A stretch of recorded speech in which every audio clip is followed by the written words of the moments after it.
पाइक poor ढाल तलवारी पाइक poor ढाल तलवारी कलंकी लागिबो नाही आज भी जागिछि खोर्धा पाइक मुक्ति संगीत गाई वीर ऐतिह्य संपन्न माटी वीर माटी खोर्धारू मु सागर परिडा आपण मानकु समस्त नमस्कार करुछि ए माटी विषय जेते कहिले भी अतृप्ति हबो काहेकि ना माटी होछि वीरर माटी आसंतु अनेक किछि खोर्धा विषय जानिबा मु आपण मानक सागर आपण मानकु अनेक किछि जणैबी शेष स्वाधीन दुर्ग हेउछि वीर माटी खोर्धा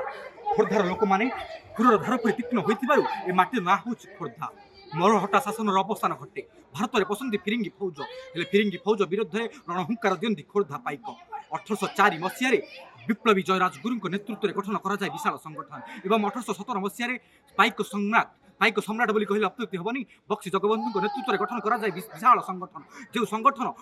फिरिंगी मान विरुद्ध में दियंती रणहुंकार ये रणहुंकार देखी डरी जाए फिरिंगी शासन दा कांधे कोदाल रखी सुना फलुवा चाषी जे इंग्रेज मान विरुद्ध में रणहुंकार दे पारे एक जाना बेलू आश्चर्य लगे ए माटी कृषक मान सैनिक सजाई पारी माटी केवल बक्सी जगबंधु को देनी ए माटी केवल जय राजगुरु को देनी ए माटी देछि अनेक अनेक महारथी मान तापंगड़ राजा माधव चंद्र राउतराय